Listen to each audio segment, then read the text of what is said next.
Olá, muito boa tarde, seja muito bem-vindo, investidor, bem-vinda, investidora. Eu sou o Felipe Nascimento e já estou aqui ao vivo no BMC Market. Aqui você fica por dentro de tudo que está mexendo com o mercado financeiro, as principais notícias do dia repercutidas aqui com o nosso time. Daniel Morales e eu vamos ficar até as 3h30 da tarde nesse debate com Alan Gani, Alexandre Cabral. E hoje a gente vai ter por aqui também o Tony Hills, que é analista da Bendorf. A gente vai bater um papo sobre bancos, financeiras e empresas desse setor. Vamos começar com aquele panorama que a gente sempre traz aqui das bolsas brasileira, internacionais também, né? As bolsas operando hoje no patamar negativo, principalmente as bolsas internacionais.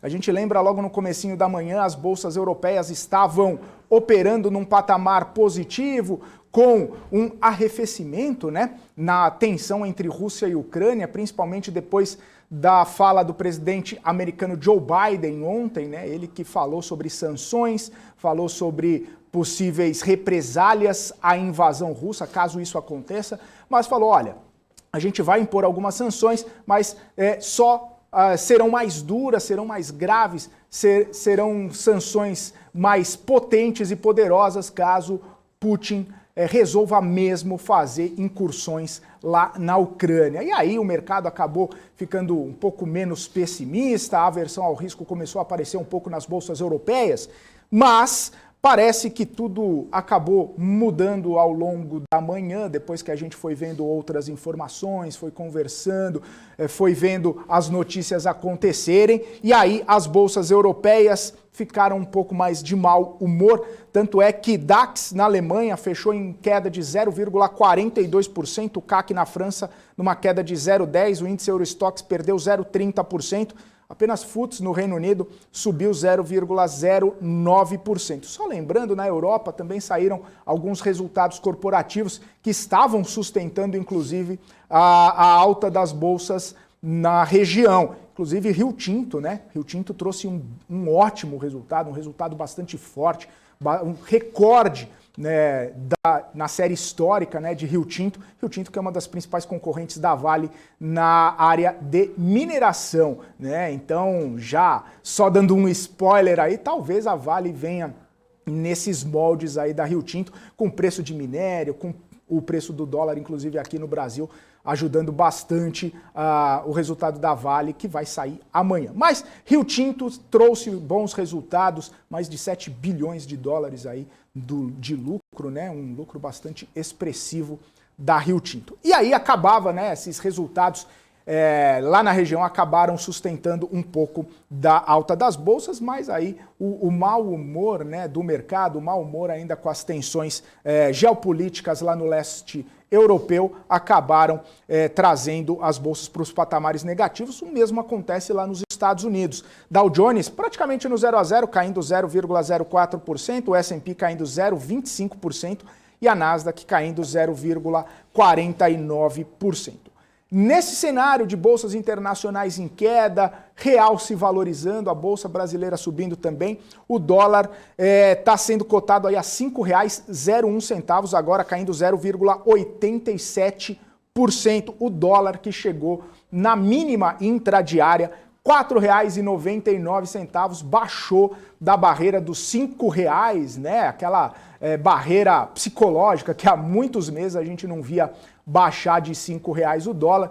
Quarto pregão consecutivo de queda no dólar, então o dólar sendo negociado aí a R$ 5,01 nesse momento. Chegamos a negociar o dólar o real na verdade o dólar a R$ 4,99. E aí a bolsa brasileira está acompanhando o mau humor do exterior, caindo 0,47%. Aos 112.365. A maior queda nesse momento é de 3R Petroleum, né, que trouxe um resultado aquém das expectativas, por mais que o preço do petróleo esteja subindo, por mais que o dólar estivesse em alta no ano passado, 3R Petroleum acabou tendo um resultado aquém do esperado, não trouxe bons números aí segundo os investidores e caiu 8,09%. Banco Inter segue também caindo 6,62%. E aí a gente vê Suzano, Localiza, Unidas, Raia Drogasil. Raia Drogasil também divulgou resultado, trouxe até um resultado interessante, né? A gente estava comentando aqui nos bastidores com o Gani sobre o resultado de Raia Drogasil, mas cai também, né? CVC caindo, Gerdau caindo também, 3,7%. Gerdau que divulgou resultado, divulgou pagamento de dividendos, enfim, uma série de indicadores, né? Uma série de números importantes da Gerdau e mesmo assim cai nesse momento. Na parte das altas, né? Eletrobras segue subindo aí 3,74%, depois que ontem os acionistas aprovaram em Assembleia Geral Extraordinária o andamento do processo de privatização. O governo acredita, o governo torce para que esse processo acabe em maio, mas o ministro Paulo Guedes mesmo já falou que não vê a conclusão desse processo, pelo menos nesse primeiro semestre. E aí PetroRio sobe também, 3,06%, Localweb sobe, Edux, Pão de Açúcar, Copel, Natura, B3SA, enfim, uma série de empresas subindo, embora o índice nesse momento segue caindo 0,4%. Bom, esse é o panorama que a gente traz aqui para vocês todas as manhãs, né? A gente tá todas as tardes, né? O panorama desde a manhã, né? Tudo que acontece no mercado financeiro, tudo que acontece nos pregões aqui, lá fora, a gente traz para você e, claro, repercute aqui com o nosso time. Bom, deixa eu trazer o Daniel Morales para a gente começar esse nosso bate-papo, começar, inclusive, a tratar os principais assuntos do mercado, as notícias que a gente vai repercutir aqui com o nosso time. Ótima tarde para você, Daniel Morales. Ótima tarde para você também, Felipe Nascimento, e também para todo mundo que está agora ligadinho aqui no BMC Market. É isso aí, vamos lá, porque tem muita notícia e eu vou começar com a Vale, né, que divulgou a assinatura de um memorando de entendimento com o Valim. O objetivo é buscar soluções para a siderurgia com foco na redução de emissões de CO2. As duas companhias pretendem estudar e explorar a viabilidade de cooperação no uso do portfólio de produtos da Vale, como minério de ferro de alta qualidade, dentre eles pelotas e finos, incluindo produtos processados em plantas de moagem na China. Está previsto também o uso da tecnologia TecnoRed na China e a aplicação de tecnologias verdes e de baixa emissão de carbono, incluindo recursos energéticos como hidrogênio, biomassa e gás de síntese. O Conselho de Administração da Metalúrgica Gerdau aprovou o pagamento de 108 milhões de reais em dividendos relativos ao quarto trimestre de 2021. Segundo a holding, o dividendo será pago em 17 de março e terá como base os detentores de ações em 7 de março. Já a Gerdau pretende elevar os investimentos executados este ano para 4 bilhões e meio de reais, incluindo também cerca de 500 milhões que seriam desembolsados no ano passado e acabaram postergados por causa do agravamento da pandemia de Covid-19 e da persistência de gargalos nas cadeias de suprimento no mundo. O valor vai ser destinado à manutenção e expansão e atualização tecnológica, com foco em crescimento da produção, aumento de rentabilidade e modernização de plantas. E a Companhia de Alimentos BRF informou que as vendas de alimentos caíram em janeiro para níveis abaixo do projetado pela empresa, em meio a um ambiente operacional desafiador no mercado doméstico. A empresa disse que as vendas fracas de alimentos no início do ano refletem a queda da renda das famílias e também o aumento da inflação no Brasil. E o grupo Americanas, que controla as marcas Submarino, Americanas, Sou Barato e Shoptime, informou que está restabelecendo gradualmente e com segurança seus ambientes de e-commerce. Os sites estavam fora do ar desde sábado, sob suspeita de um ataque hacker.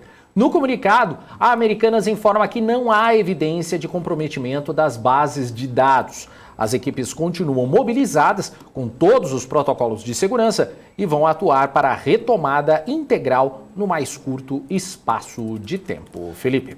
Maravilha, Daniel Morales, vamos seguindo aqui com a nossa programação, já vamos trazer o Gani aqui também para a nossa conversa, porque a gente estava trazendo as informações, Gani, que Gerdau, né, Raia Drogasil, uma série de empresas trazendo resultados aí e não se saindo muito bem no pregão de hoje. Primeiramente, claro, ótima tarde para você, mas eu já queria começar falando desses resultados, né, Gani? Vamos lá. Muito boa tarde a você, Felipe, ao Dani, a nossa audiência aí também. Vamos começar pela Gerdau. Aí sim. Piada interna. Piada interna. Muito bem, eu estava analisando aqui os números da Gerdau, mas houve uma queda na margem, né? Como que a gente fala aí em relação a essa queda na margem, Felipe? É quando a gente compara o trimestre imediatamente anterior, né? Porque os dados são trimestrais. Se fossem mensais, seria na queda no mês, né? Então, por exemplo, o lucro líquido ele cai na margem 36%. Né? É uma queda bastante expressiva. E também o próprio EBITDA aí, né, dependendo da forma que a gente utilizar esse EBITDA, ele cai 24%, né, o EBITDA ajustado 15%. Então, assim, houve aí de fato alguma piora, né, tanto operacional por conta do EBITDA, mas também uma piora financeira porque isso afetou o lucro líquido. Então, até explicada essa queda aí da Gerdau, tá, por esses números na margem. Muito embora, no ano, né, pegando 2021 contra 2020, a empresa performou melhor, certo? Pois é, Gani. E aí, né, a gente sempre fica de olho na questão também por demanda, né? Demanda pelos aços longos, aços planos, que acabam sendo o foco aí da Gerdau, né? Sim. E aí a empresa falou que em 2022 deve crescer, inclusive, a demanda e tudo mais. Só que a gente sabe também que, por outro lado, mesmo subindo a demanda, talvez, né, isso pode não ser levado, né, adiante por conta da oferta do minério de ferro, que tem toda aquela questão da China ainda, né? Sim. A China ainda não está com toda a questão do minério de ferro resolvida. A gente vê, em alguns momentos, umas quedas bruscas, quedas fortes, a China falando para os empresários lá colocarem os estoques para jogo, porque não querem ficar fazendo competição ali, não querem ficar manipulando o preço do minério, enfim, tem uma questão ali também que acaba trazendo pelo menos um pé atrás, ou talvez uma reflexão sobre o futuro da empresa, não da empresa em si, mas os próximos passos, né, das vendas, das demandas, justamente por conta de toda essa questão que ainda precisa ser resolvida, né, Dani? Pois é, porque o minério de ferro, né, ele acaba sendo aí um insumo, uma matéria-prima para a produção do aço, então os preços menores, né, do minério seria bastante interessante para a empresa, para a Gerdau. Agora, a gente não sabe, então, como é que, né, tem sempre essas interferências do governo chinês, então, ora pressionando o preço para baixo, porque interessa para as siderúrgicas lá, ora pressionando esse preço para cima e aí impactando a Gerdau, né? Agora, acaba sendo aí uma empresa bastante grande, bastante forte, mas que pode sofrer essas oscilações aí devido a commodity minério de ferro. Maravilha, Gani. Vamos seguindo aqui e já tem até Cabral na tela agora. Boa tarde, Cabral. Boa tarde, meu povo. Tudo bem com vocês? E aí, tudo em ordem, maravilha. Tranquilo. Maravilha. E aí, Cabral, e o resultado da Gerdau? Eu não vi, eu só vi que foi 3 bi. Nada além de vi que foi 3 bi. Não, brincadeira, só pra gente Não vi. começar aqui. Uma empresa que ficou abaixo do esperado, Felipe, que deu uma decepcionada, foi a 3R Petróleo, né? Porque houve também muito aumento de gastos aí por conta de novas operações e também por conta da expansão do quadro de funcionários, né? Então ela deu uma decepcionada, ficou abaixo, receita também ficou abaixo, caiu 21% no trimestre o EBITDA ajustado. Então essa queda ainda é mais, né, porque tem caído bem essa empresa no dia de hoje, mas os resultados vieram ruins mesmo. E num ano, né, Gani, que petróleo está em alta, né, demanda bastante forte, a gente vê não tão pares assim, mas pelas empresas que negociam petróleo também, né? Sim. PetroRio, PetroRecôncavo, Petrobras e tudo mais. Petrobras, inclusive, que divulga resultado hoje após o fechamento do mercado e estão esperando bons resultados também, resultados fortes. Mas... Não, o resultado tem que ser bom pra caramba ou um lixo. Por quê? Para poder ganhar dinheiro. Tá certo. Amanhã Tem tem que ser Petro e Vale. excepcionalmente bom ou uma droga. Hoje à noite sai Petrobras, E amanhã Vale à amanhã. noite Ah, sai amanhã à Vale. noite sai Vale. Amanhã à Então noite sai Vale. Tem assunto. Não Tá, tem assunto. Ô Cabral, e aí? Mas assim, ganha dinheiro, eu sei que você montou a estratégia, mas o que é melhor para a estratégia? Muito bom ou muito ruim? Não, o melhor para a estratégia, infelizmente, é muito ruim. Porque Então notícia boa sobe de escada, notícia ruim desce de elevador. Então, para o Brasil, melhor é notícia boa. Porque a economia crescendo, a empresa ganhando dinheiro, tal e tal. Mas para a estratégia, ruim dá mais dinheiro. Você ganha mais dinheiro com a queda que com a alta. Ou seja, eu teria que ter comprado Putin de Petrobras, é isso? Isso, é que eu comprei uma put e uma call. Uma Putin? E uma Não, call. Aí, se o mercado for para um dos dois lados, tudo bem. Se o mercado ficar de lado, Aí, perca uns 5 ou 6 centavos por quantidade. e comprou na mesma proporção, Cabral? Sim, Beleza, 2.000 de cada. tudo bem. Boa. A gente estava falando de resultado, né? E Raia Drogasil também trouxe seu resultado, né? E Raia Drogasil caindo 4,42. Cabral sempre fala aqui de Raia Drogasil, né? É, porque o mercado está feliz, a bolsa está subindo, né? Dólar caindo, kit Brasil funcionando. Aí a pessoa não está tomando remédio Alegra, Palegia, Lexotan, nada disso, entendeu? Aí não... Tá a felicidade total. E daqui a 13 minutos o número mega importante, hein? Fluxo cambial. Fluxo cambial. Tô mega curioso para entender aquela operação da JBS quarta-feira passada, se foi dinheiro novo ou não. Tá. 1,9 bi. Vamos ver esse número aberto. Agora, a Raia Drogasil, ela tá caindo, né, no dia de hoje. Tá caindo. Mas eu achei os resultados bons, para falar a verdade, né? Porque, por exemplo, houve aumento de receita, houve aumento do lucro líquido, tudo na margem e no ano, né? A empresa performou bem no ramo de OTCs, que são aqueles remédios que você consegue comprar sem a receita médica, por exemplo, de pirona e tal. Conseguiu repassar aumento de preço desses remédios, né? A inflação. É verdade também que a inflação acabou elevando as despesas da empresa, mas também ela compensou no preço dos seus produtos, né? Tem investido no marketing digital, marketplace, tudo mais, né? O que também justifica o aumento das despesas, mas com tudo isso, a empresa acabou performando bem. É uma daquelas quedas que eu não consigo entender direito, talvez o aumento da tensão geopolítica e tudo mais acaba afetando a empresa. Pode ser. Eu estava vendo até alguns analistas falando, né? A operação veio robusta da empresa. O próprio CEO da empresa falou, ele falou o seguinte, sob qualquer ponto de vista, sob qualquer ótica, 2021 foi um ano fantástico. E aí abrimos 240 lojas, tem um guidance de abertura de mais lojas esse ano, enfim. Os números comprovam isso, né? Felipe. Quer dizer, todas as métricas, se eu pegar assim, receita líquida, lucro bruto, EBITDA, lucro líquido, todas as métricas com crescimento tanto na análise trimestral, na margem, quanto na análise anual. Então, assim, eu não vejo justificativa para essa queda aí no dia de hoje, a não ser que seja contaminada pelo próprio dia em relação às questões geopolíticas. Alguma coisa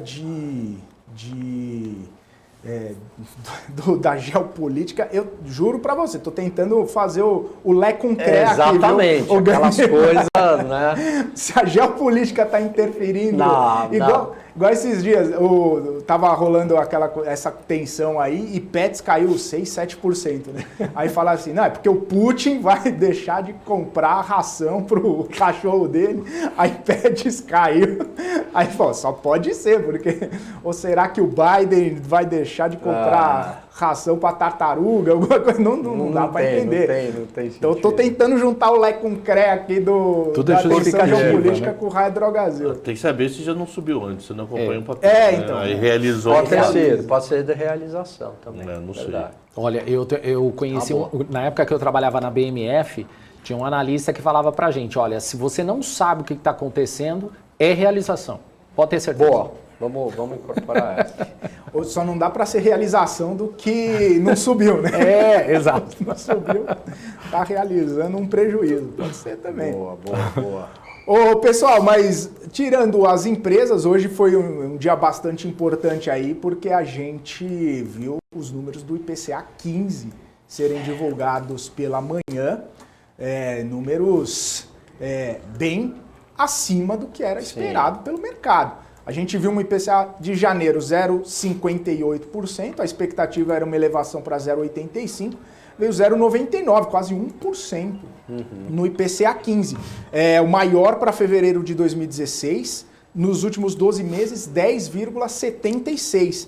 Queria saber a visão de vocês para esse indicador, o que ele demonstra, o que ele representa e os próximos passos aí, porque muita coisa pode mudar com esse dado, né?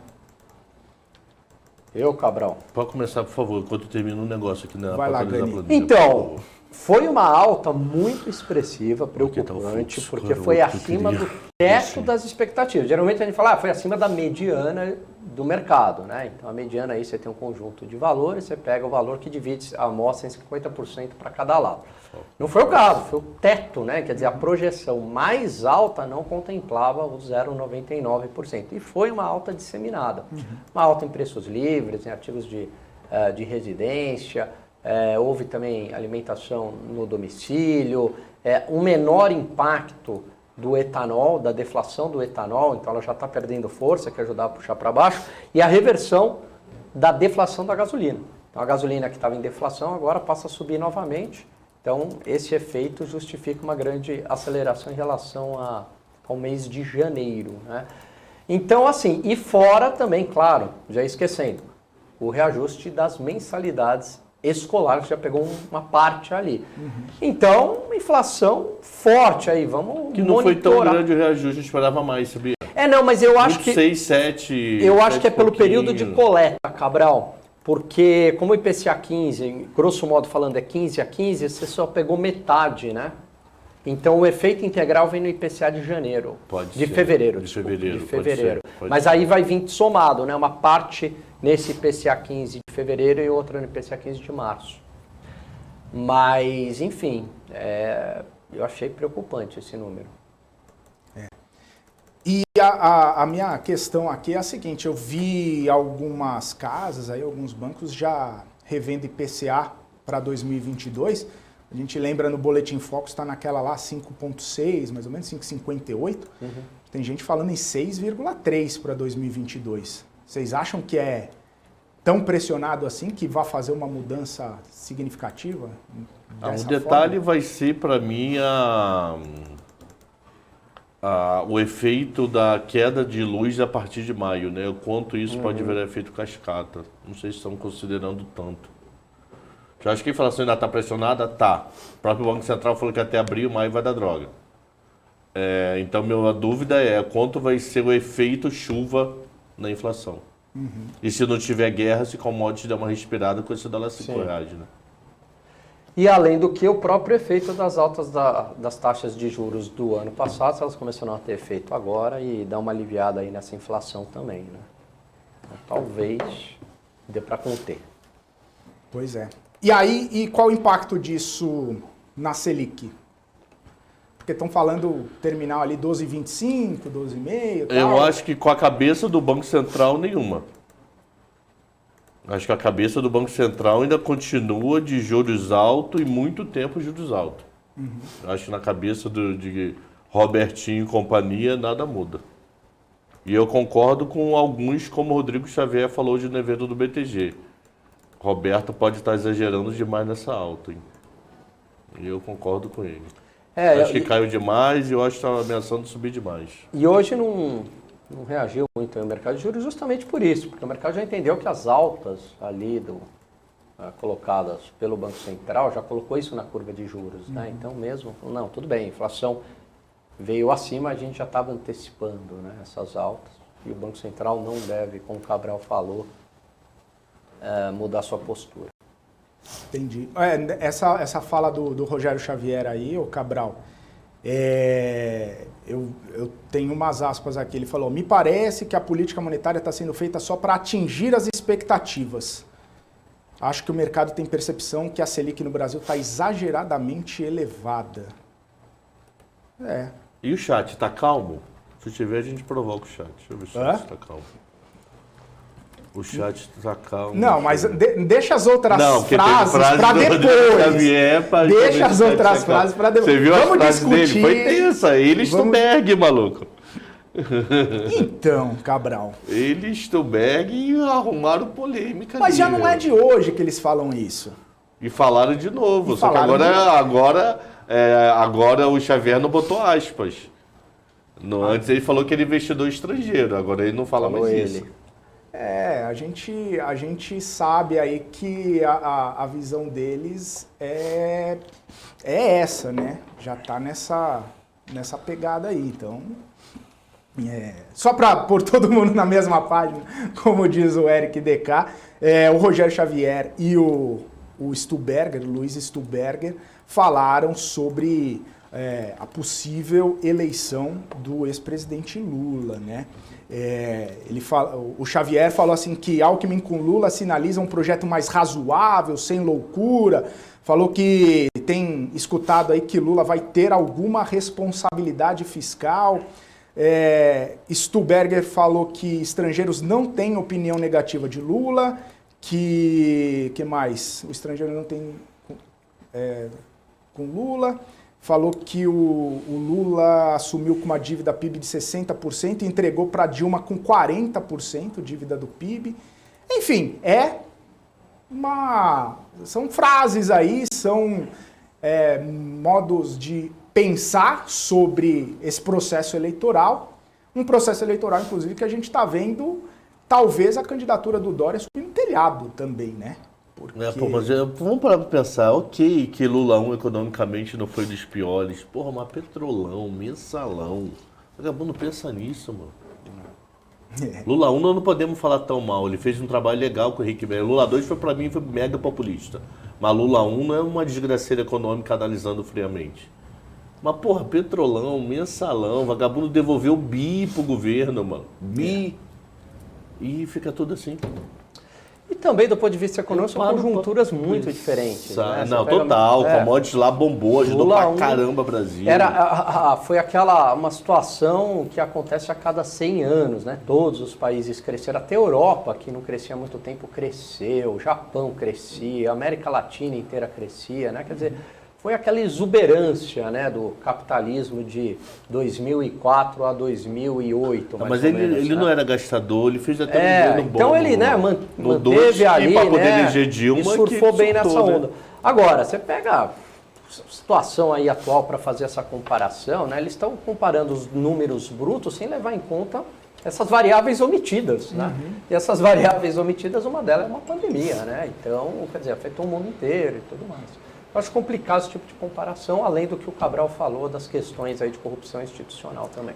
E aí na questão, só para a gente terminar isso, depois eu já vou voltar para um outro assunto, a possibilidade do Dória desistir da candidatura, falou ontem, inclusive nesse evento do BTG, que estaria disposto a consolidar uma terceira via. A gente tem visto nas pesquisas que ele não está decolando, não está rolando, né? Pelo menos nas pesquisas as pesquisas não estão mostrando esse aumento da probabilidade do Dória ser essa terceira via viável. E aí, também, por outro lado, ele olha para o lado ali, né? Ele olha para a cadeira de governador e o candidato dele, o Rodrigo Garcia, também não decola na pesquisa. Tem a possibilidade do Haddad ganhar por aqui, ou o Tarcísio, né, que são os mais bem colocados ali. E aí ele olha e fala, pô, tô com a máquina aqui, talvez seja um movimento interessante. Vocês acham que de repente isso possa acontecer? Uma boa pergunta. Eu acho que a personalidade do Dória, tá, uma questão pessoal, uma percepção minha, ele tem uma personalidade ambiciosa. Eu acho que ele não se contentaria, ele prefere o risco, né, de tentar a presidência e perder, né, achando que pode ter uma reviravolta e tudo mais, do que se contentar com o governo do Estado, que, né, já está muito bom aí, se conseguisse, né, se ele conseguisse, para ele, né, estou falando. Então, assim, mas eu acho que não, viu, Felipe? Eu acho que ele... mas é uma boa pergunta. Agora, desculpa interromper, mas você acha que o Dória teria condições, mesmo se ele desistisse da candidatura a presidente, porque se ele tentasse o estado de São Paulo, porque o Alckmin estava bem colocado caso fosse concorrer, mas aí tem o Haddad também. Mas eu estou achando que pro Dória nem São Paulo, né? Tá Como difícil. o Felipe já até pincelou. Pois é, a rejeição dele é grande aqui, né, o Dani? Mas eu ainda acho que ele teria mais chances, né? Não sei. Posso estar É porque o problema, e enganado. tudo que vai ser, ou ele se rebaixa muito, ou até senador é tenso, porque é uma vaga, né? Deputado ele elege, não tenho dúvida que ele elege deputado. Mas eu não sei se ele baixaria tanto para deputado, que eu acho que ele não tem de chance de governador, nem presidente, nem senador. A chance do Dória seria um eventual segundo turno com o Haddad e aí aquele voto anti-PT, né? Que a pessoa que não gosta do Dória vai falar, ok, né?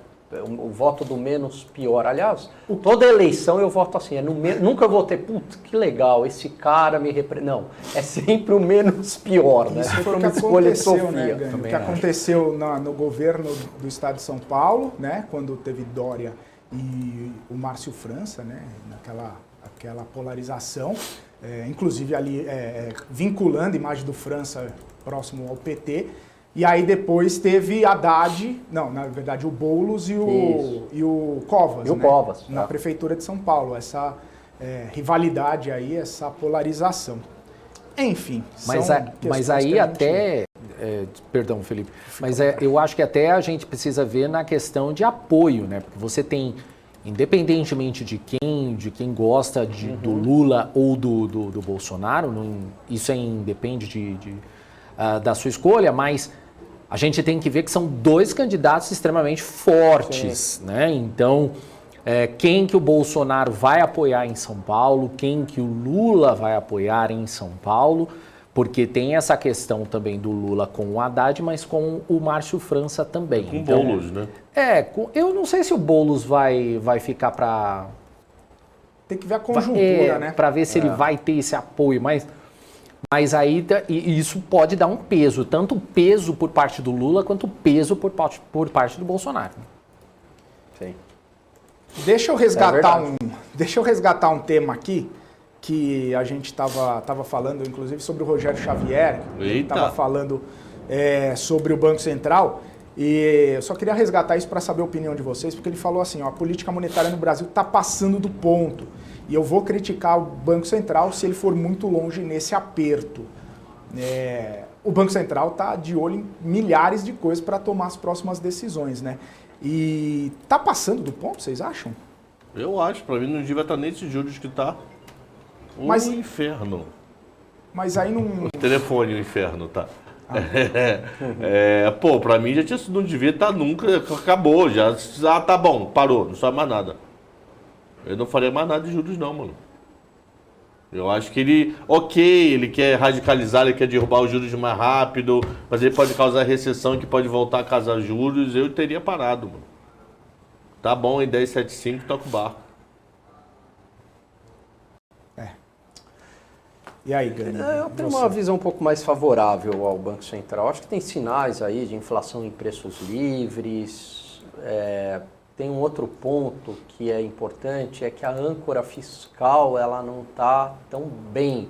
Então, tem esse risco fiscal. Acho que o Banco Central tem tentado compensar um possível aumento de gastos públicos ou afrouxamento de regras fiscais, como ocorreu em 2021, né, com a PEC dos precatórios. Não acho, talvez, eu concordo aí com o Cabral, talvez um pouco menor, né? Mas não muito diferente do que está, né? Acho que não seria assim juros a 5, 6, né?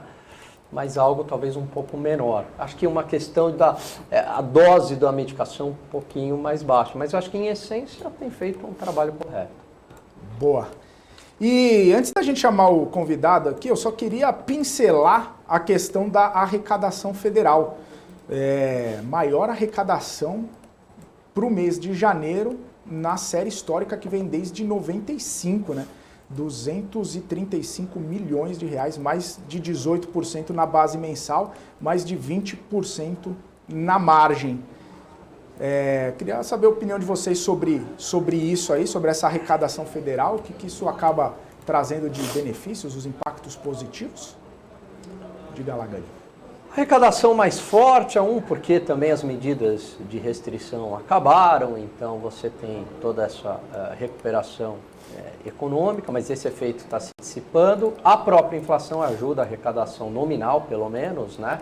Porque os preços ficam mais altos e aí uma base da tributação é sobre preços maiores, melhora a arrecadação, as contas do governo e melhora também no próprio instrumento de arrecadação, com tecnologia, né? Do ponto de vista fiscal é bom, porque isso significa uma melhora nas contas públicas, né?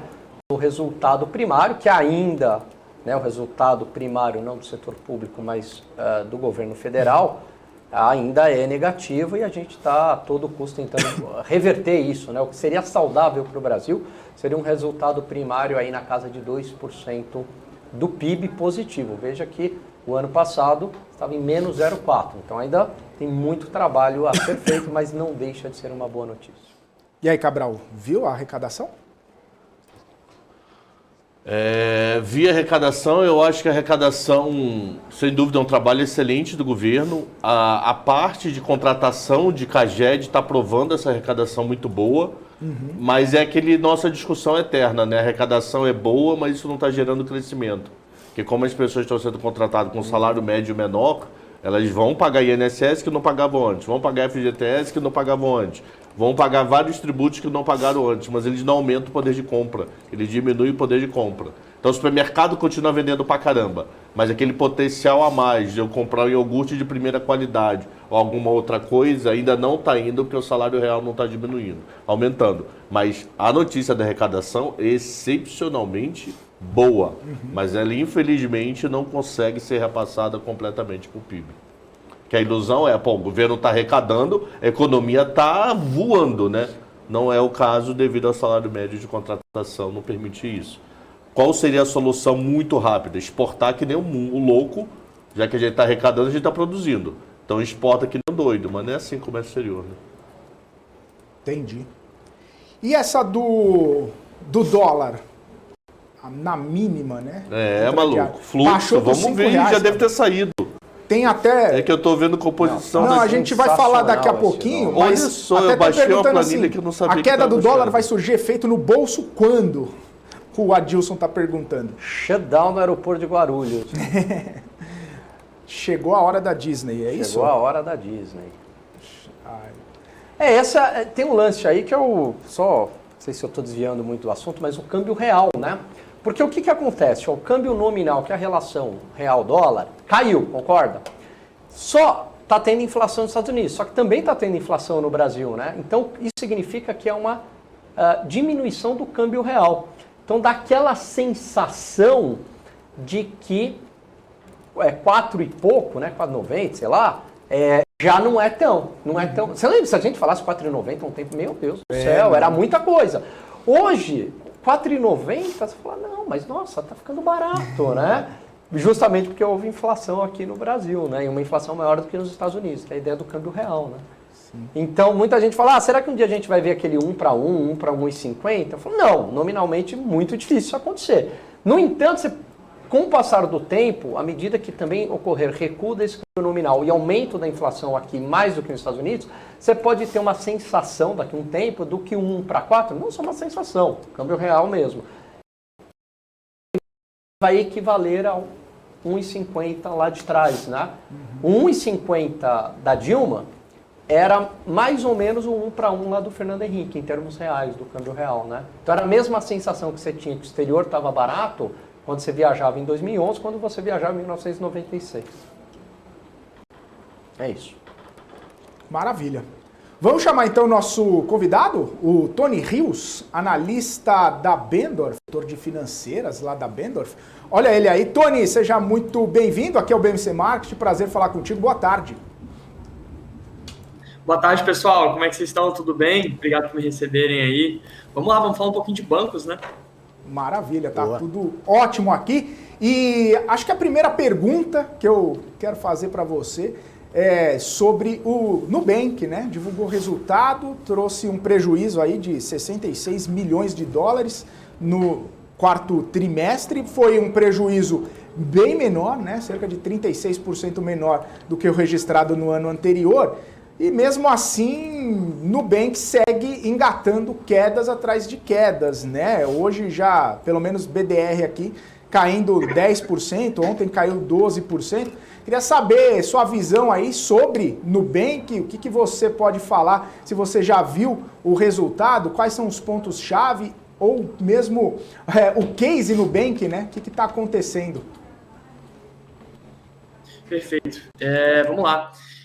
Cara, sobre o Nubank, vamos começar do início. Não foi um resultado ruim, tá? O resultado, de certa maneira, não foi ruim, só que é um ativo caro, tá, pessoal? Isso aí a gente tem que entender que é um ativo caro. Fazendo um exercício assim na ponta do lápis, olhando um pouquinho aqui o modelo, se o Nubank triplicar os lucros, subir mais ou menos uns 350% de lucro, então entre 3 a 4 vezes, nos próximos 5 anos, 6 anos, ele chega, se a gente pegar o lucro ajustado, né, ele chega em algum preço aceitável, tá, pessoal? Então, vocês podem entender que a expectativa inerente ao Nubank é muito alta. Então, os resultados, sim, os resultados foram bons, tá? Então, o Nubank seguiu crescendo em seguiu crescendo em base de clientes, então ele alcançou aí 53 milhões de clientes. Ele seguiu crescendo em cross-selling de produtos, né? Ele cresceu em margem bruta. Então a gente consegue ver que o banco está conseguindo repassar, está conseguindo criar novos produtos, está conseguindo repassar novos produtos para os clientes, tá? Está conseguindo spreadar, né? Literalmente repassar um crédito mais caro também para os clientes, captar barato. Tem conseguido fazer bem no business de banco. Só que a expectativa para o preço do ativo hoje é muito alta. É uma expectativa, é isso que eu estou falando para vocês. Tem que quadruplicar o lucro nos próximos 6 anos, sem parar. E a gente consegue entender que, olha, o Nubank fez, não é milagre, mas o Nubank fez o que pouquíssimas empresas já fizeram. Eles ganharam 20 milhões de clientes nesse ano. E mesmo assim, eles cresceram a base deles só 60%. Então, você imagina que a base deles, obviamente, no percentual, ela vai começar a crescer cada vez menos, né? Porque não dá para você manter ganhando 20 milhões de clientes. E mesmo se mantiver ganhando 20 milhões de clientes, eles são muito menos representativos do seu total, entendeu? Então, uma coisa é você ganhar 20 milhões de clientes quando você tem 20 e poucos. Você subiu 70%. Agora, se ganhar mais 20 milhões, eles subiram 30% no número de clientes no ano. Então, não é mais tão simples de acelerar os resultados. Então, de certa maneira, o NPL, né, a inadimplência veio muito boa. Então, o resultado foi bom. É isso que eu quero deixar como crédito aqui, tá? Então, o resultado foi bastante bom. Só que a gente volta lá para o início das aulas de valuation, né, lá para a margem de segurança. Quando a gente fala de ativos que tem um valuation já muito esticado, então, um ativo que dá prejuízo, entendeu? Ele é um ativo que ainda não converteu em lucro, a gente não sabe como é que ele vai conseguir rentabilizar essa base, se ele vai conseguir rentabilizar essa base tão bem quanto os bancões aqui do Brasil, por exemplo, os incumbentes, né? A gente entende aqui na Bendorf, né? Eu entendo que não, porque a característica do cliente do Nubank é muito diferente da do cliente do bancão, e a receita dos bancões vem aí aproximadamente 30% de FIIs, né, de taxas. Então, taxa de emissão de cartão de crédito, taxa de manutenção de conta, taxa de uma série de coisas. E o cliente que foi para o Nubank, ele justamente saiu do bancão porque ele não aceita esse tipo de taxa. Então, não é tão fácil você ver o Nubank negociando, conseguindo rentabilizar tão bem o cliente dele sem poder cobrar essas taxas fortemente, tá? Ele vai ter que ficar só ali no crédito a cartão de crédito, acelerar, por exemplo, talvez um mercado, uma operação de cashback. Mas, enfim, vocês podem ver que para o Nubank não vai ser tão fácil rentabilizar o cliente como para os bancões, e ele está com valuation esticado, ele está caro. É um ativo caro, um ativo que, dentro do preço, para o preço que ele está hoje, tá? Mesmo com essa queda grande que a gente está vendo aí nesses últimos 2 dias, mas para o preço que ele está hoje, pessoal, fiz um exercício aqui agora, ele tem que triplicar lucro nos próximos 6 anos para ele ficar aceitável. Então, é algo assim que eu via muitos modelos ano passado, de uma série de estudos aí, outras casas, falando que ia quintuplicar lucro. Não veio. O lucro de 2021 foi igual ao de 2019, né? então um pouquinho menor. Então a gente fica um pouquinho, o lucro ajustado, tá falando de lucro ajustado. Então a gente fica um pouquinho ressabiado. Eu só tô dizendo que o resultado não foi ruim, muito pelo contrário, o resultado foi bom. A inadimplência tá baixa, né? A inadimplência é o calote, né? Então tem pouca gente te dando calote, de certa forma. Tá controlada a sua inadimplência, né? A gente fala muito, é uma métrica que a gente usa muito no mercado de bancos, especificamente. O índice de cobertura, que é exatamente o quanto de dinheiro que eu tenho separado para pagar essa inadimplência, né? Para pagar esses calotes, também veio bom, entendeu? Tá tudo controlado. Só que o valuation esticado é um ativo caro. É um ativo muito caro. Então, eu não vejo o Nubank dando aí 3 bilhões de dólares de lucro, que seria algo aceitável para justificar esse valuation quando o banco se consolidar, tá? Quando ele se consolidar, eu não vejo ele conseguindo atingir esse número tão facilmente, tá? 4 a 6 bilhões de dólares de lucro. Não é um número fácil de se atingir. Lembrando que quem lucra 4 a 6 bilhões de dólares aqui no Brasil é só o Itaú e o Banco do Brasil nesse último trimestre. Se pegar a LTM também tá nessa casa aí. Então é isso, pessoal.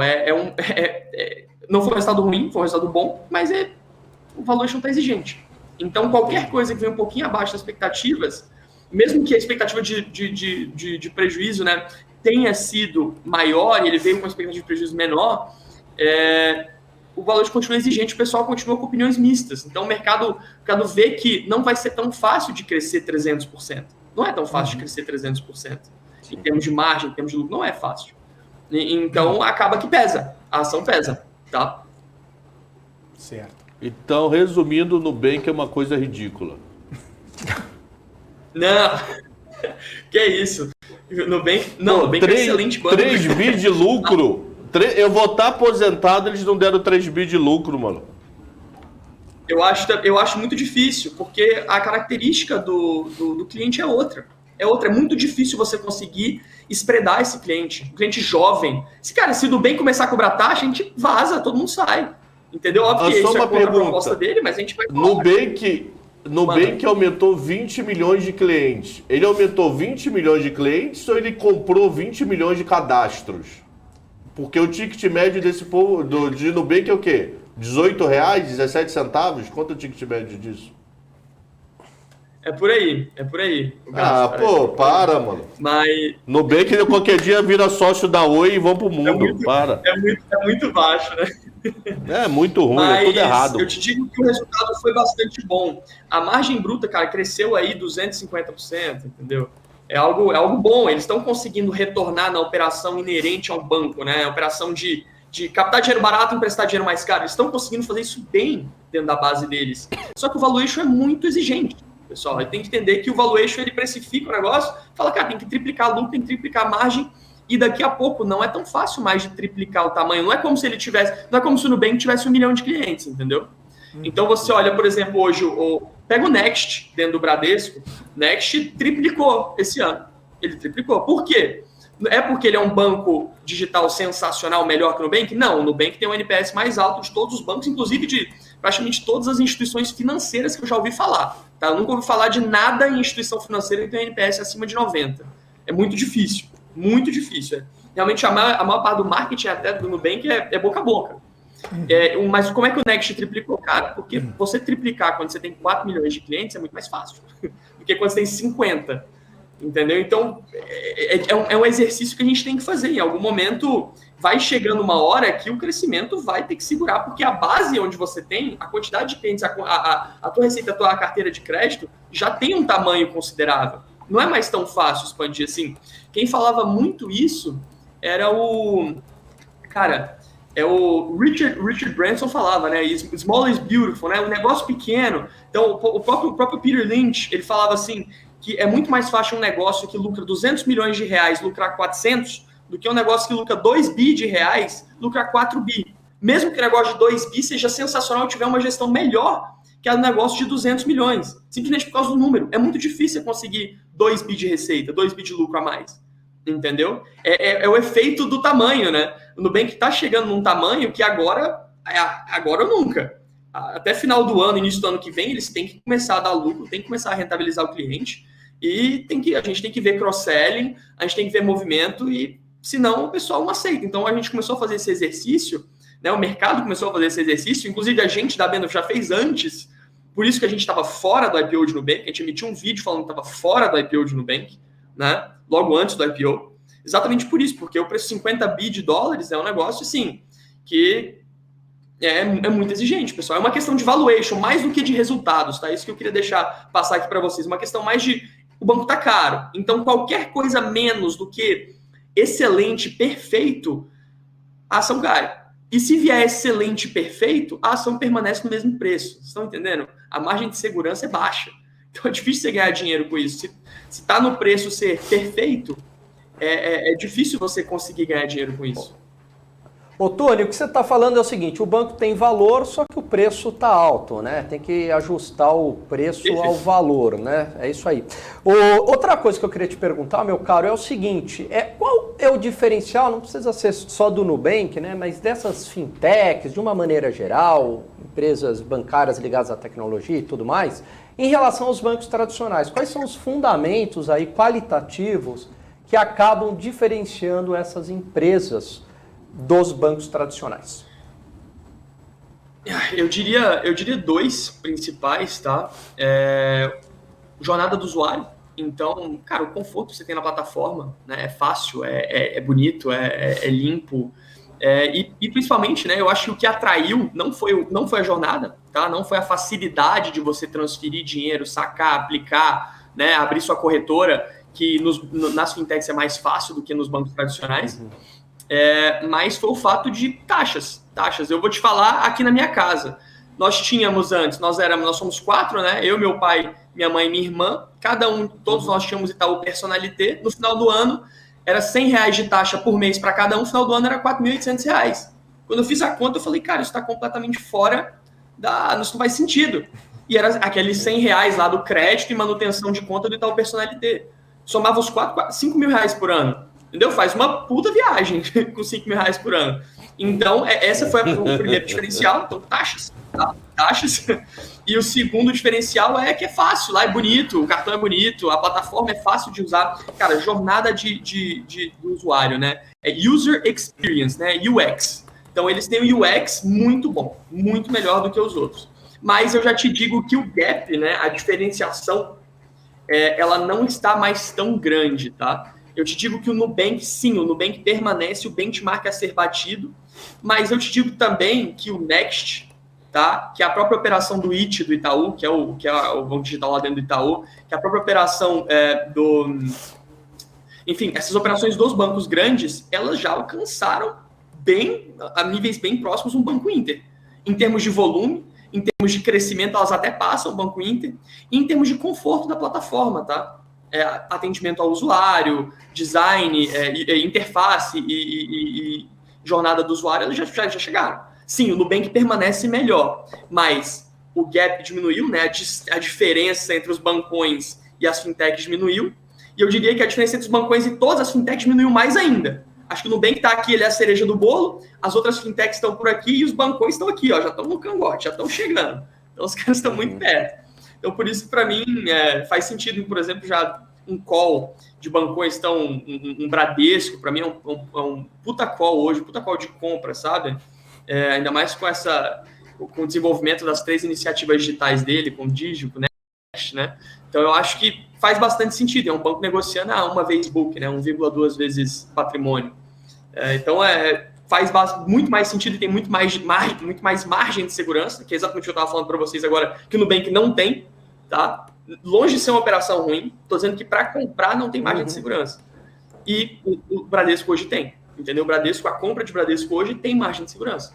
É difícil eu acho difícil você perder 30%, 40% do seu capital, muito difícil, assim, beira o impossível, comprando Bradesco hoje. Mas eu não me impressionaria se o Nubank tivesse uma corrigida e caísse 50%, 60%. Não só porque ele também é cotado como fintech, então tem mais um fator, pessoal.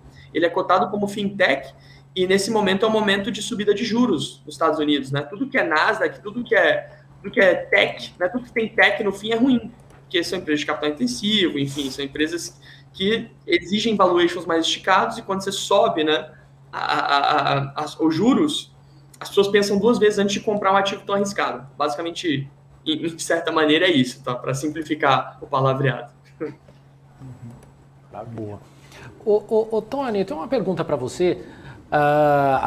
Um assunto que a gente está falando bastante aí nos últimos dias aí é o crescimento aí da tensão entre a Rússia e a Ucrânia. Eu queria saber de que forma que esse conflito ele pode prejudicar os bancos, especialmente aqui no mercado brasileiro.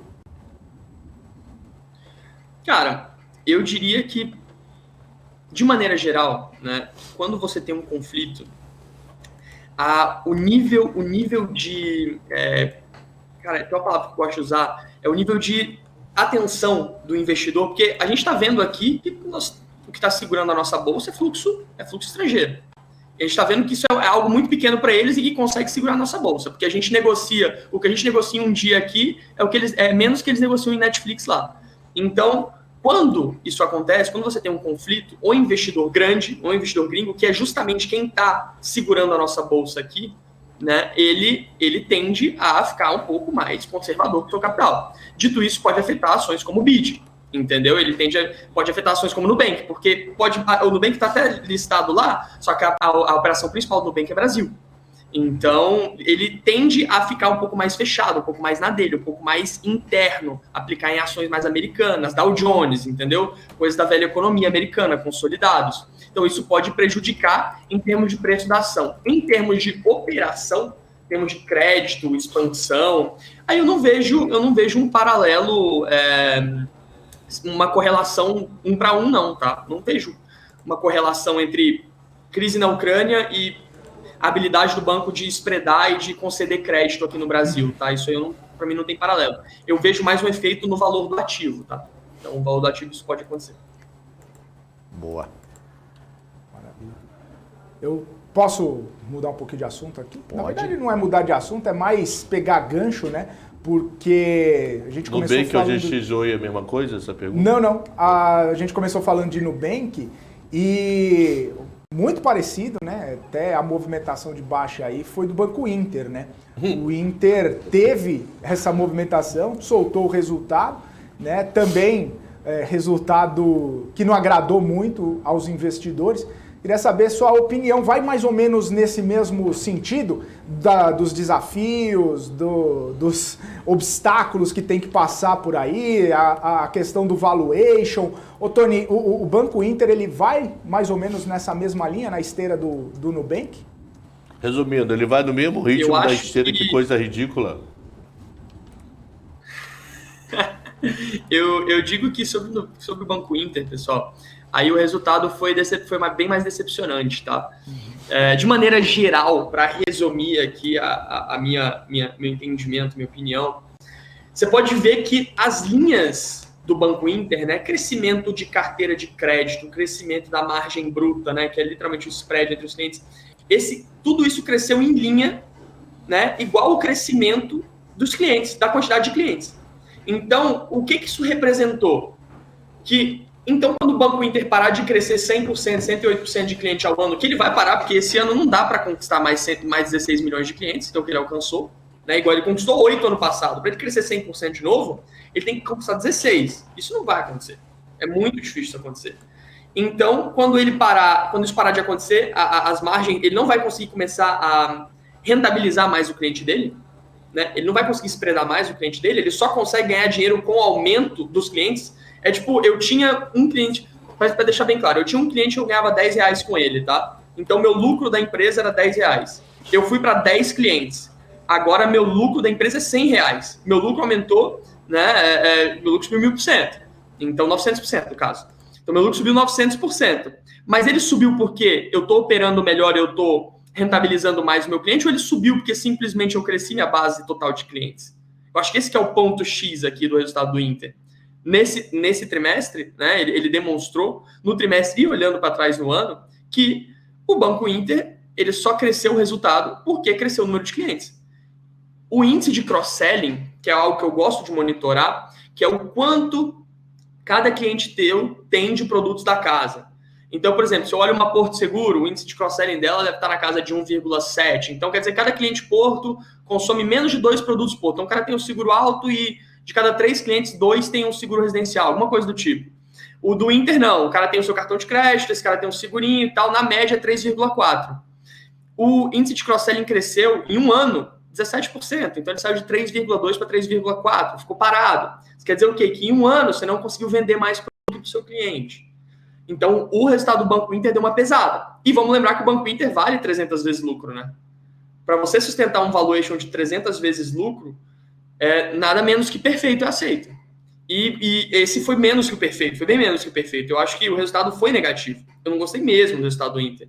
Acho que foi um resultado que frustrou bastante, tá? Frustra muito o modelo que tá aí. E é isso, pessoal. Então, ele não conseguiu ainda rentabilizar o seu cliente. Diferente do Nubank, né? O Nubank é uma empresa mundial, uma empresa que está entrando em outras praças, está entrando em outros países.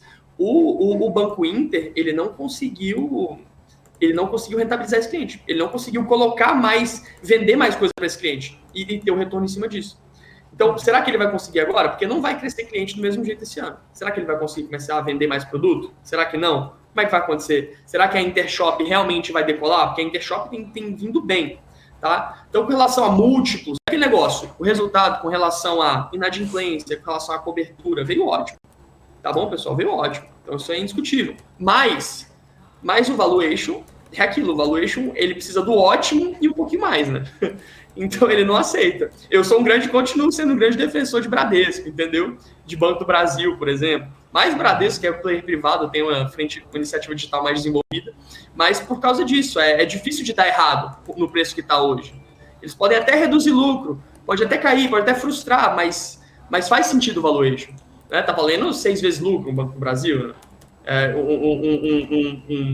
Um BBDC tá valendo uma vez book, 1,2 vezes book, entendeu? Enquanto o Itaú tá valendo 1,7. Então ele tá bem descontado para os pares e fazendo mais ou menos a mesma coisa que os pares fazem.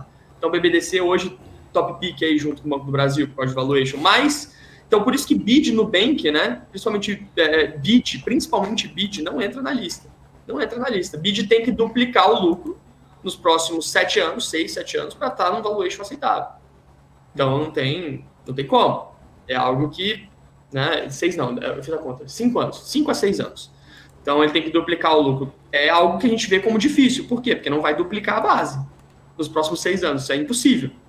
Ele não vai sair daqui a pouco, ele não vai ter 100 milhões de clientes. Se o Nubank está com 53, não é o BID que vai ter 100 daqui a 5 anos. Então, é aquele negócio, margem de segurança, pessoal. É o mais importante quando você avalia seus investimentos. Tem que ser um business estável, um business que cresce, não precisa crescer 400%, mas tem que ser um business que cresce, e você não pode pagar caro por ele. Então, nós estamos vendo business que crescem muito, crescem bem, entregam bons resultados, mas que tá caro.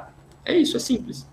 Deixa eu só te perguntar, você falou que não dobra, né? Tudo bem nesse período, mas talvez aí é uma pergunta, né? Com o business que eles estão fazendo hoje, mas você vê fazendo parceria, você vê aumentando o marketplace, você vê várias iniciativas, né? Buscando sair um pouco dessa caixinha que eles já estão, né? Fazendo outros movimentos ali. Você acha que, de repente, alguma coisa mais para frente possa realizar essa façanha aí de dobrar o lucro nesse período, ou mesmo com as projeções, mesmo com as perspectivas de mudança de marketplace, de parcerias, enfim, tudo que está fazendo, isso ainda fica mais complicado? Assim, dobrar o lucro no próximo ano e no outro vai ser fácil. Só que a subsequência, os números, né, é aquela jogada. Os números, eles brincam com a gente. Então, você sair do lucro que eles têm hoje e quadruplicar, quintuplicar, multiplicar por 10 é tranquilo. Só que você dobrar ano após ano por 5 anos, né, é você multiplicar por o quê? 64 vezes seu lucro? Algo assim. Então, é muita coisa. Muita coisa. É algo que depois começa a ficar mais pesado. Por isso que eu falei 5 anos, 6 anos. Os primeiros anos eles conseguem. Mas eu vejo como a maior força, pessoal, a maior força aí de impeditiva, né, de atrapalhar o Banco Inter especificamente, é o fato de que os bancões chegaram, entendeu? Os bancões estão na cola. Os bancões estão, isso é indiscutível. Em termos de plataforma, eles têm uma jornada um pouco pior, eles têm um mercado um pouco, o Intershop um pouco pior, o respectivo Intershop deles um pouco pior, tem. Ou podem não ter o Intershop, mas que eles estão com uma plataforma forte ou com um banco digital forte dentro deles, cada um deles, seja o Itaú, seja o Santander ou seja o Bradesco, todos eles estão. Tony, então eles chegaram, e todos eles têm mais de 10 milhões de clientes digitais já. Então isso vai ser difícil, pode falar. Perfeito. No passado, esse diferencial de tecnologia, de inovação, de qualidade por parte desses bancos digitais, das fintechs, era muito visível em relação aos grandes bancos e, como você bem colocou, os grandes bancos reagiram. No entanto, eles ainda tinham uma vantagem em questão de regulação com o Banco Central, porque tinha uma regulação menor e tudo mais. Como é que está isso daí? Eles ainda têm essa vantagem competitiva frente à questão institucional, regulatória, ou nem isso eles têm mais aí frente aos bancões? Que eu vejo não, tanto que a alíquota de CSLL foi majorada para eles também, entendeu? Vocês viram, eu não sei se vocês acompanharam isso, mas no meio do ano passado, para bancos, a alíquota de CSLL aumentou 5%. Simplesmente porque o governo está precisando de arrecadação, tudo mais, os bancos estavam dando muito lucro, e o governo falou, vou aumentar, vou majorar essa alíquota. Majorou para todo mundo, entendeu? Majorou para o Inter. Então não tem mais essa vantagem desse tamanho, não. Eles não passaram pelo crivo do Bacen, não. É banco. Já é banco, teve um efeito, por exemplo, efeito regulatório negativo para os bancões, vai ter para os bancos digitais também. Perfeito? Maravilha. Tony, tem pergunta aqui. Ou seja, o pessoal falando assim, tá, você trocou o Itaú pelo Nubank, mas você faz investimento lá, você ainda faz no Itaú, o pessoal já dando uma de investigador aqui, viu? Tem um momento Jô Soares do programa. O pessoal gosta de saber da vida pessoal dos convidados e de todo mundo aqui. Pior que não, pior que eu troquei pelo Inter. Trocou pelo Inter. E o dinheiro que você economizou do Itaú, você viajou? Você foi viajar, que você falou? Foi pra onde? Viagem? É aquele negócio, né? O cara que é fumante, né? O cara que é fumante é aquela piada, né? Que chega...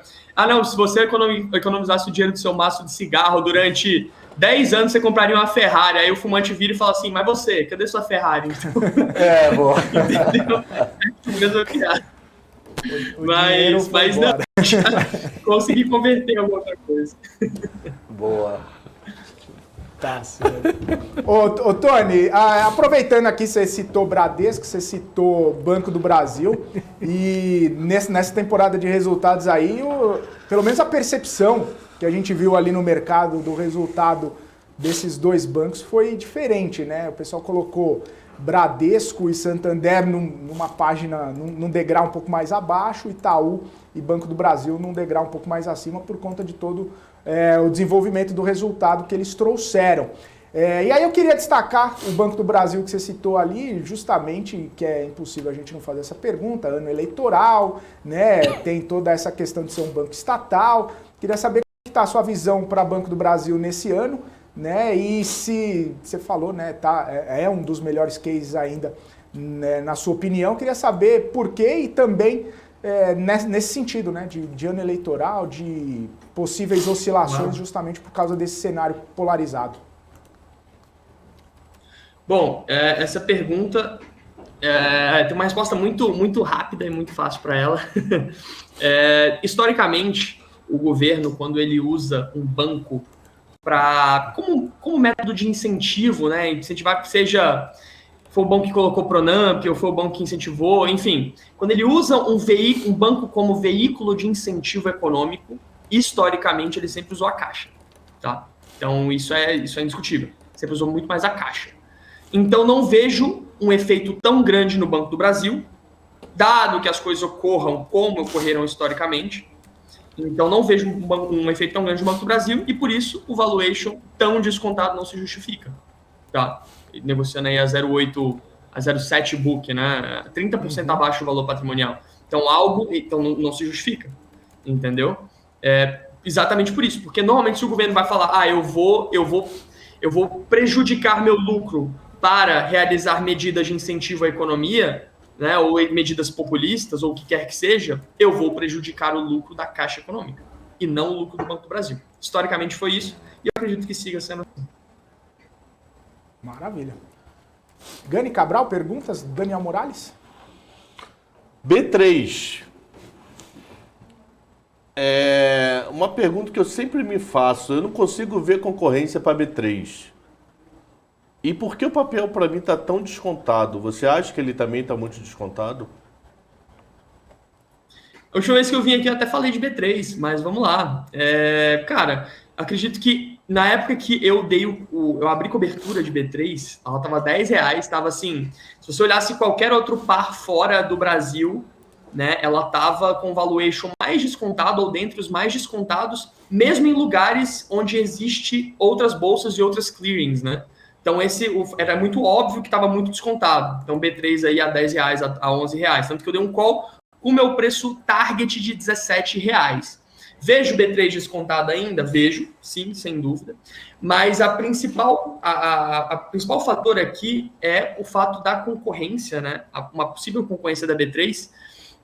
Eu te diria que não será nacional, tá? Que foi o que eu expliquei da última vez. Por quê? Porque o Brasil é um mercado muito pequeno, a gente tem 450 ações, dessas 150 tem um market cap acima de 1 bi, e dessas que negociam com volume são as 100 milhões, umas 100 no máximo, 100 empresas. Então o mercado já é muito pequeno. Você não consegue uma XP juntar com um BTG ou com quem quer que seja, ele não consegue criar uma nova bolsa com outras empresas com market cap relevante para criar um efeito de rede e para montar uma nova bolsa brasileira com ativos brasileiros. Então aí você me pergunta, Tony, de onde vem essa concorrência?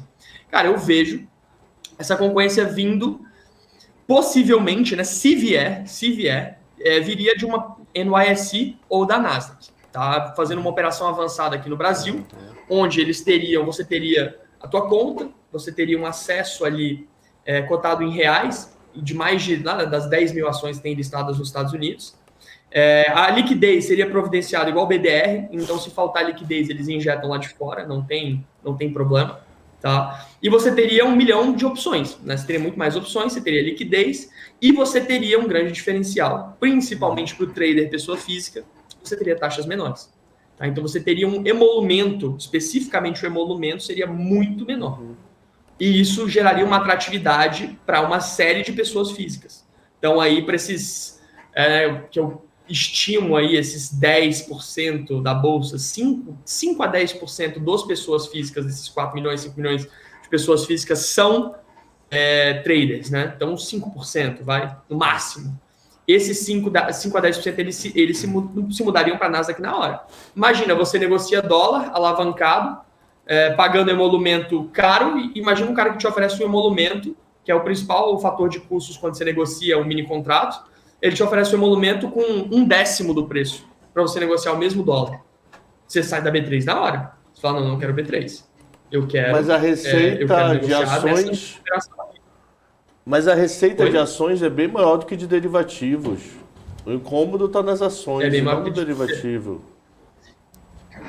Mas é por isso que lá no meu case eu falei exatamente isso. Essa era a minha conclusão. Que mesmo que todos os traders saíssem, mesmo que toda essa negociação de mini contratos fosse para essa nova bolsa, essa nova operação na Nasdaq no Brasil, eu ainda acho que a maioria do pessoal que tem carteira, então ele ficaria aqui na B3, e principalmente todo mundo a maior parte do mercado aqui não são as pessoas físicas em termos de volume, eles não representam nem 20%.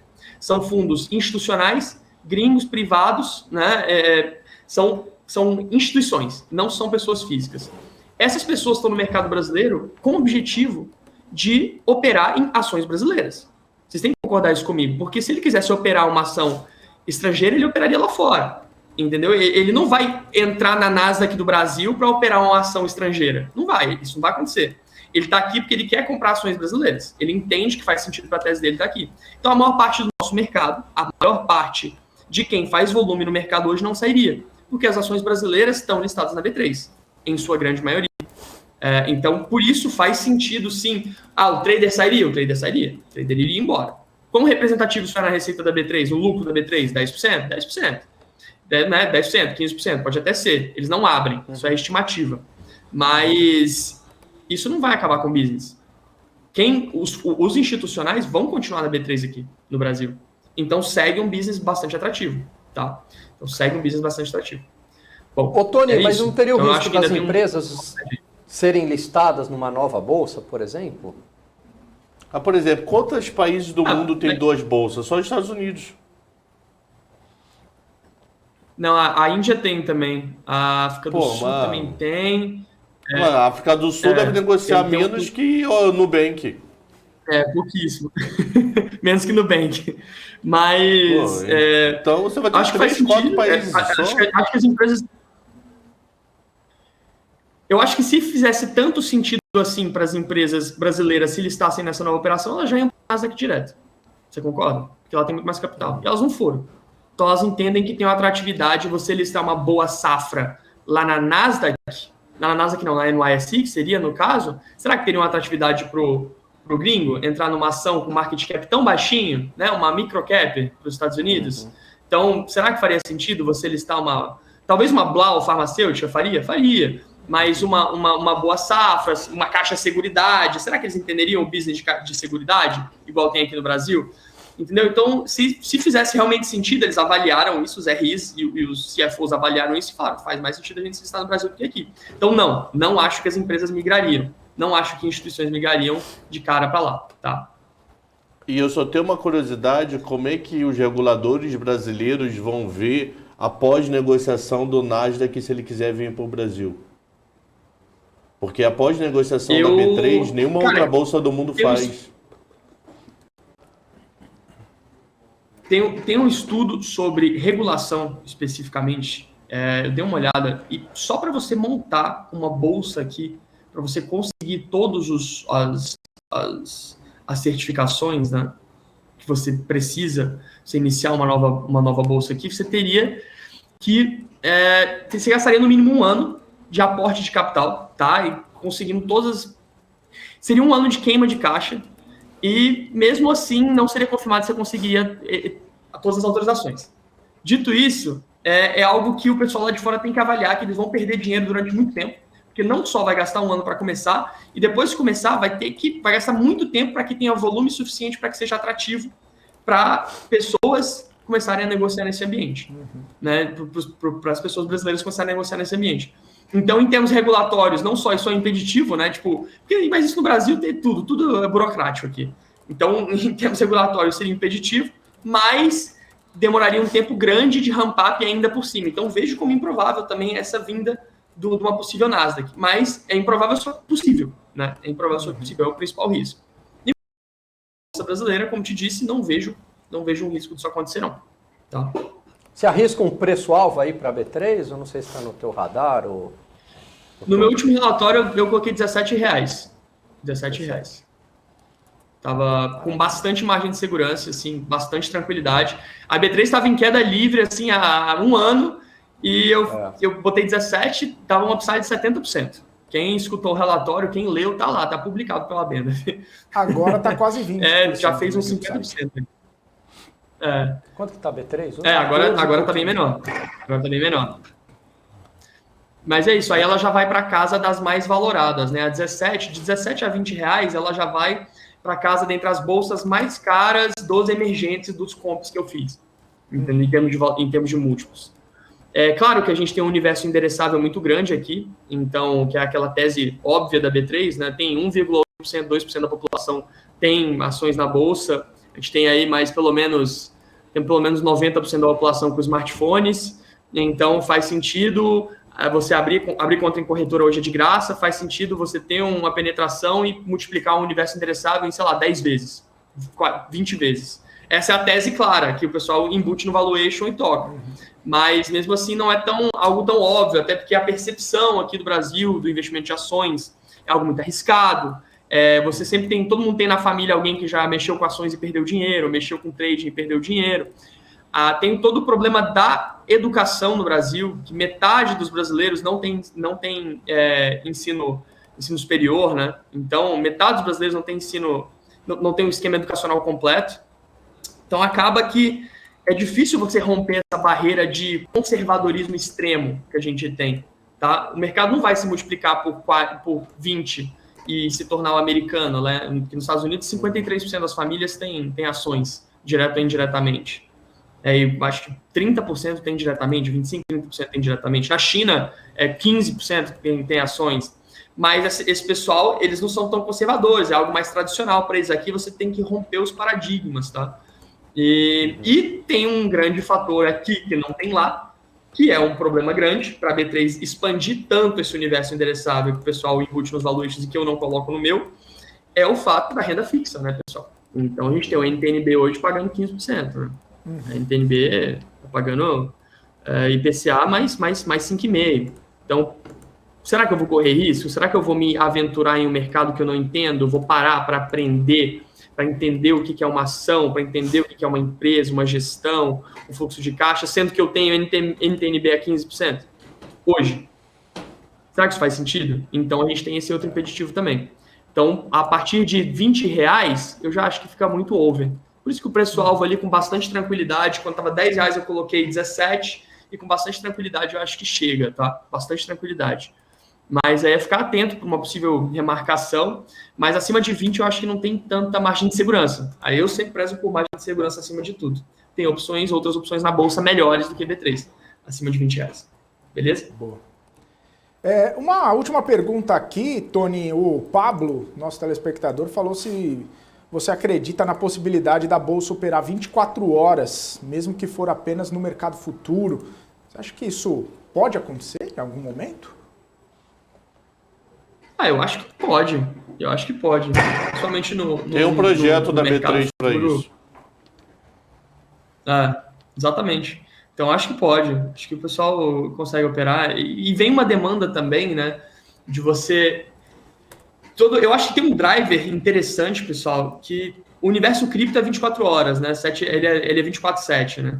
E a gente tem visto isso como uma necessidade de mercado de tudo ser 24/7, né? Tudo ser 24/7, pelo menos, ou então ser pelo menos 24 horas durante a semana. Então, para mim, sim, faz sentido a gente ver aí no médio prazo, tá? Um mercado futuro operando 24 horas, beleza? Porque tem outros mercados e outras opções de investimento, igual o cripto, que operam 24 horas. A ideia da bolsa não seria 24 horas, seria seguindo a S&P. Abrir domingo à noite e acabar sexta-feira, 5, 6 horas da tarde, futuro da S&P e o futuro do dólar. Porque qual é o problema dele fazer final de semana? Ele vai ter problema de compensação. Aí a margem de garantia explode muito. Se ele botar o mercado funcionando num sábado. Perfeito, é igual nos Estados Unidos, igual eu falei. 24 horas pelo menos durante a semana, né? Essa é a ideia. Essa ideia eles iam botar no ar antes do Covid, seguraram e provavelmente no máximo um ano deve ir pro ar. Ser completamente público. Declaração do próprio Gilson, que é o presidente da B3. Perfeito. Show. Boa. Tony, agradecer a sua participação aqui com a gente. Obrigado mais uma vez. Seja sempre muito bem-vindo aqui no BMC Market. Até uma próxima, então. Um abraço para você. Obrigado, pessoal. Obrigado por me receberem. Até a próxima. Valeu. Até a próxima. Vamos dar um giro aqui no mercado, dar uma olhada como que está operando a bolsa nesse momento. Ela deu uma leve redução nas perdas ali, né? Agora está caindo 0,29%, está aos 112.561 pontos. Ainda temos 3R Petroleum entre a mais baixa ali, recuando 9%, a 3R Petróleo nesse momento. Banco Inter caindo 7,5%. Depois a gente vê Suzano caindo 5,9% e Raia Drogasil caindo 5,5%.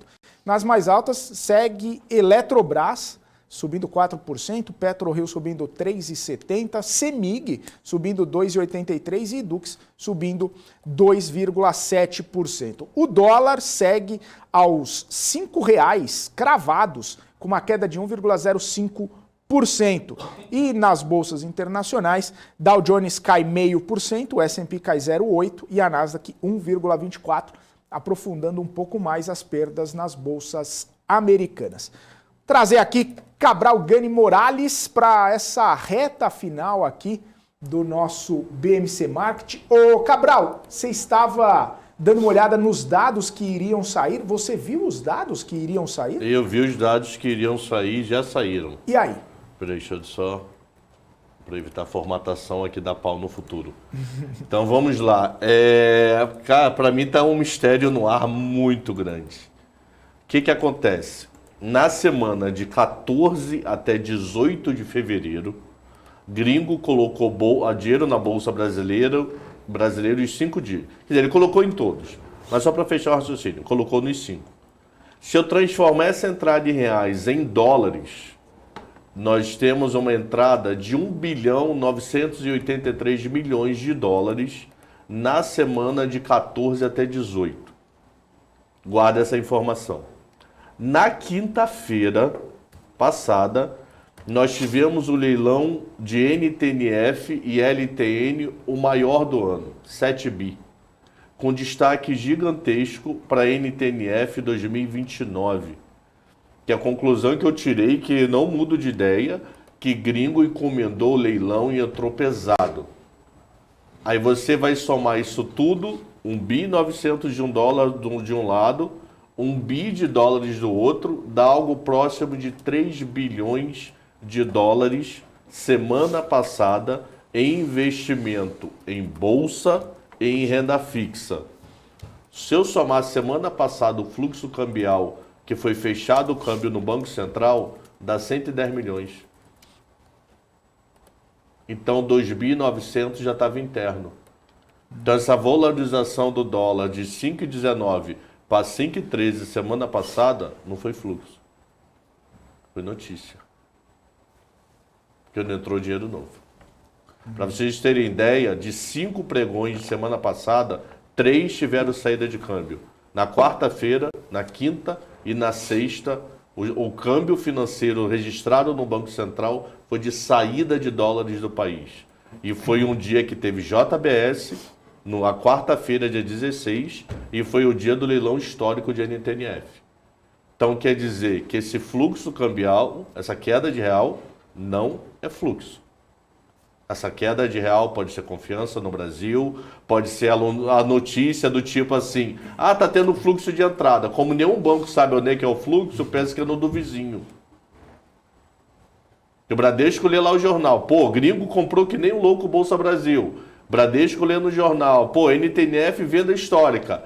O cara tá fechando o câmbio pelo Itaú. Aí o cara do Itaú lê a mesma notícia. Mas ele tá fechando o câmbio pelo Bradesco. Deixa eu socar esse dólar. Só que não tá fechando o câmbio por lugar nenhum. 110, para vocês terem ideia, na primeira semana de fevereiro, só de 4 dias, porque 31 de janeiro foi segunda, eu não estou considerando aqui, teve 3.800 de entrada em dólares. Na outra semana, 690. E semana passada, 110. Então não estou dizendo que gringo está vendendo bolsa, que gringo está diminuindo o pé de bolsa. Não, eu estou dizendo que essa grana já estava aqui dentro.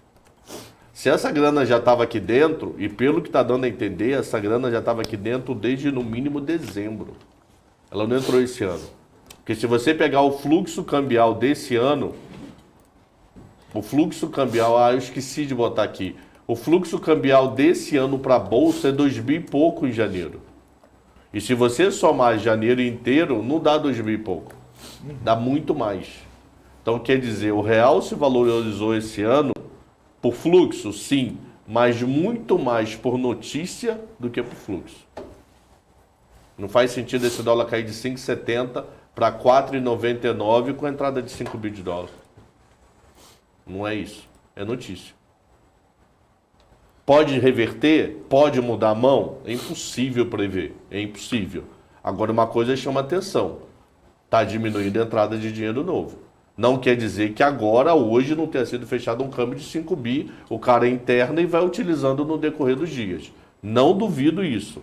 Mas a entrada de dinheiro novo está saindo. Pra vocês terem ideia, dia 18 de fevereiro, sexta-feira, saiu do Brasil 941 milhões de dólares. Saiu 941 milhões de dólares.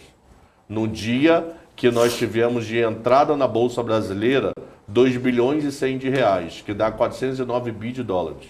Então teve dinheiro novo na Bolsa Brasileira, vindo de gringo, dia 18 de fevereiro, sexta-feira, 400 milhões de dólares. Só que nesse dia foi registrado no Banco Central Brasileiro uma saída de 941 milhões de dólares. Isso para mim não é renda fixa indo embora. Isso para mim é dinheiro de gringo que já estava aqui dentro. Esse 941 é alguma saída de fluxo que para mim não é renda fixa saindo. Então, esse dólar, eu acho que é mais notícia do que fluxo essa melhora. Que bom que melhorou, continue melhorando, todo mundo feliz, mas não vai dizer que é fluxo, não. Maravilha. Fechado? Teria mais notícia também da dívida. Quem é? O convidado chegou? Ah, Garcia? Espera um segundinho só, Garcia, por favor. Dá não, Cabral, tem horário. Ah, então tá, porque tem da dívida aqui. É a Então eu história tuito do da dívida. factual. Já é 3h30, já 3h31. Preciso pedir as considerações finais do Gani aqui, depois do Morales. Vamos lá, Gani, últimas considerações dessa quarta-feira. As considerações da quarta-feira, achei que os dados de Drogasil isso? vieram bem, droga raia, né? Não justificando aí uma queda, a não ser que o mercado tenha realizado, mas os dados vieram bons. E uma outra consideração, a gente falou do conflito Rússia e Ucrânia, também falamos de candidatos a governador, não foi, Felipe? Sim. E eu até quero perguntar para o Eric se o Celso Russomano, Rússia e Ucrânia, Russomano, será um cavalo ucraniano nessa eleição. Boa tarde. Eu só quero saber se ele treina em frente ao espelho. Para poucos, para escreve. poucos. Ele treina, ele escreve no grupo de WhatsApp, ele cria um grupo de WhatsApp, ele e ele, sabe? Tipo assim, você cria um WhatsApp, eu e você, eu expulso você e fico sozinho. Aí ele deve até falar com o som assim, ó, amanhã contar a piada ridícula. Olha, o russomano, né? Ou o russo, Rússia e Ucrânia, ele é russo, ele russo, tem que ser ucramano, já que é terras invadidas de Então, mano. ele Pelo é amor de chinês, Deus. então, né? É, Ele é mano do russo. Cabral não. Daniel Morales, últimas considerações finais. Só queria registrar aqui que a Americanas está subindo, hein? Agora, 1,60... Americanas está normal. Então, 1,65 depois que voltou ao ar hoje. Ah, então tá. Então tá subindo, só lembrando que na segunda o papel teve queda de 6,6%, na terça, né? Ontem, 5,40%. Então hoje voltou a subir Americanas. É isso. Tchau. É isso, então. E eu quero dizer amanhã no Já tinha 7h10, falado. resultado da dívida pública, em primeira mão. Espero vocês. Boa, aí sim, Cabral. Valeu então, gente. Valeu, Cabral. Valeu, Gani. Valeu, Daniel Morales. Valeu você que nos acompanha aqui no YouTube da BMC News, que já deixou o seu like, inclusive já se inscreveu também. E você que nos acompanha no Profit, todo o nosso player ali, enquanto você faz suas operações, a gente está disponível no Profit. Valeu, obrigado pela audiência. E vocês vão ficar agora com o The Trade com o Alexandre Cabral. Eu volto amanhã a partir das 2 horas da tarde. Um forte abraço. Tchau, tchau.